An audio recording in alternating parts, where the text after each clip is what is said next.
കുറച്ച് ആളുകൾ കിടന്ന് ഈ കഥ നടക്കുന്ന ഒരു റെയിൽവേ സ്റ്റേഷനിലാണ്. ഈ റെയിൽവേ സ്റ്റേഷനിൽ ഭിക്ഷ യാചിച്ചുകൊണ്ട് അന്നത്തെ വയറ് നിറച്ചുകൊണ്ടിരിക്കുന്ന ഒരു ഭിക്ഷക്കാരന്റെ ഉണ്ടായിരുന്നു അവിടെ ആ റെയിൽവേ സ്റ്റേഷനിൽ. ആ റെയിൽവേ സ്റ്റേഷനിൽ അന്ന് ഒരു ദിവസം ഒരു പൊക്കമുള്ള ഉയരമുള്ള ഒരു സൂട്ടും കോട്ടും ധരിച്ചിട്ടുള്ള ഒരാൾ ആ റെയിൽവേ സ്റ്റേഷനിൽ വന്നിറങ്ങി. അപ്പൊ ഇത് കണ്ടു കഴിഞ്ഞപ്പോൾ ആ ഭിക്ഷക്കാരൻ തീരുമാനിച്ചു, ഇദ്ദേഹത്തോടും ഭിക്ഷ യാചിച്ചാൽ നല്ലൊരു പൈസ കിട്ടുമെന്ന് തീരുമാനിച്ചു. അതനുസരിച്ചിട്ട് അദ്ദേഹത്തിന്റെ അടുത്തേക്ക് ഭിക്ഷ യാചിക്കാനായിട്ട് അദ്ദേഹം ചെന്ന് ഭിക്ഷ യാചിച്ചു. ഭിക്ഷ യാചിച്ചു കഴിഞ്ഞപ്പോൾ അദ്ദേഹം ഉയർന്ന ആ പൊക്കമുള്ള ആള് പറഞ്ഞു, നിങ്ങൾ ആർക്കെങ്കിലും എന്തെങ്കിലും കൊടുക്കുന്നുണ്ടോ? നിങ്ങൾ ആർക്കെങ്കിലും എന്തെങ്കിലും കൊടുക്കുന്നുണ്ടോ എന്ന് ചോദിച്ചു. അപ്പൊ ഭിക്ഷക്കാരൻ പറഞ്ഞു, ഞാൻ ആർക്കും ഒന്നും ഞാൻ ഇതുവരെ കൊടുത്തിട്ടില്ല. ഞാനൊരു ഭിക്ഷക്കാരനാണ് എന്നുള്ളത് കൊണ്ട് എനിക്ക് കൊടുക്കാനായിട്ട് എൻ്റെ കയ്യിൽ ഒന്നുമില്ല എന്ന് പറഞ്ഞു. അപ്പൊ ആ ഉയരമുള്ള ആൾ പറഞ്ഞു, നിങ്ങൾ ആർക്കെങ്കിലും ഒന്നും കൊടുക്കുന്നില്ലെങ്കിൽ നിങ്ങളുടെ മറ്റുള്ളവരുടെ സഹായം വാങ്ങിക്കാനുള്ള അർഹത നിങ്ങൾക്കില്ല എന്ന് പറഞ്ഞു. ഞാൻ കൊടുക്കൽ വാങ്ങൽ എന്ന സിദ്ധാന്തത്തിൽ ഉറച്ചു നിൽക്കുന്ന ഒരു ബിസിനസ്സുകാരനാണ്. നിങ്ങൾക്ക് എന്തെങ്കിലും എനിക്ക് തരാനുണ്ടെങ്കിൽ ഞാൻ നിങ്ങൾക്ക് എന്തെങ്കിലും തരാമെന്ന് പറഞ്ഞുകൊണ്ട് അദ്ദേഹം അടുത്ത ട്രെയിനിൽ കയറിപ്പോയി. അത് കഴിഞ്ഞപ്പോഴാണ് ആ ഭിക്ഷക്കാരന്റെ മനസ്സിലൊരു ചിന്ത ഉണർന്നത്. ഇതുവരെ അങ്ങനെ ഒരു കാര്യം ഇതുവരെ അദ്ദേഹത്തിനോട് ആരും ചോദിച്ചിട്ടില്ല. അപ്പൊ ചോദിക്കാതായപ്പോൾ അദ്ദേഹം 2 ദിവസം അദ്ദേഹം കുത്തിയിരുന്ന് ആലോചിച്ചു, ഇനി ആളുകൾക്ക് എന്ത് ഞാൻ കൊടുക്കും? 2 ദിവസം കഴിഞ്ഞിട്ടും അദ്ദേഹത്തിന് ഒരു ഉത്തരം കിട്ടിയില്ല. 3-ാമത്തെ ദിവസം ആ റെയിൽവേ സ്റ്റേഷനിൽ നിന്ന് പുറത്തേക്ക് കടന്നപ്പോൾ ആ റെയിൽവേ സ്റ്റേഷന് പുറത്ത് കുറെ നല്ല പൂക്കൾ വിരിഞ്ഞു നിൽക്കുന്നു കണ്ടത്.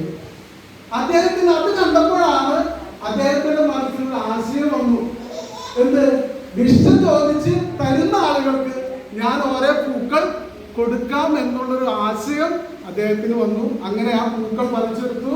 അങ്ങനെ ഭിക്ഷ തരുന്ന ആളുകൾക്ക് ഓരോ പൂക്കൾ അദ്ദേഹത്തിന് കൊടുത്തു. അദ്ദേഹം കൊടുത്തുകൊണ്ടിരുന്നു. അദ്ദേഹത്തിന് പൂക്കൾ കൊടുത്തുകൊണ്ടിരുന്നു. അവിടെ ഭിക്ഷ കിട്ടുന്ന അളവ് കൂടിക്കൊണ്ടിരുന്നു. കുറച്ച് നാളുകൾ കഴിഞ്ഞു. റെയിൽവേ സ്റ്റേഷന്റെ പുറത്തുള്ള പൂക്കളെല്ലാം കഴിഞ്ഞു. ഒരു ദിവസം ഒരു മാസത്തിന് ശേഷം വീണ്ടും ആ പൊക്കമുള്ള ആള് ആ റെയിൽവേ സ്റ്റേഷനിൽ വരുന്നു. പതിവ് പോലെ ഭിക്ഷ യാചിക്കാനായിട്ട് അദ്ദേഹം ആ ഉയരമുള്ള ആളുടെ അടുത്തേക്ക് ചെന്നു. ഭിക്ഷ യാചിച്ചു.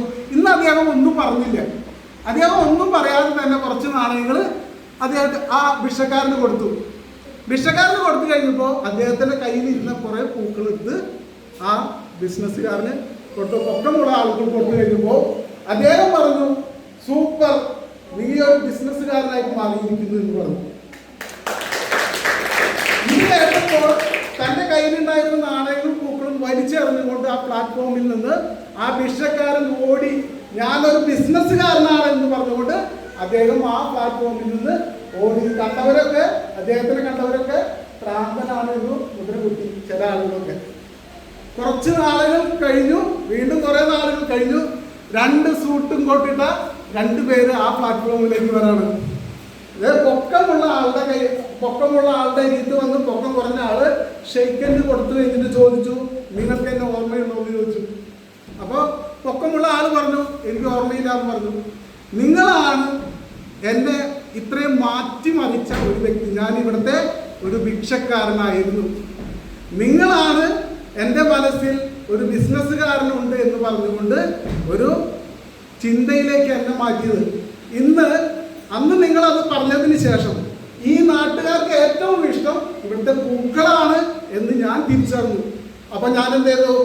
ഗ്രാമങ്ങളിൽ നിന്ന് പൂ പറിച്ചുകൊണ്ട് ഞാൻ നഗരവാസികൾക്കെല്ലാം പൂക്കൾ കൊടുത്തു. ഇന്ന് ഞാനൊരു പൂക്കച്ചവടത്തിൽ ഒരു വലിയൊരു ബിസിനസ്സുകാരനാണ് എന്ന് പറഞ്ഞുകൊണ്ട് അവര് അവിടെ വെച്ച് ആ ബിസിനസ് സംസാരിക്കുകയാണുണ്ടായത്.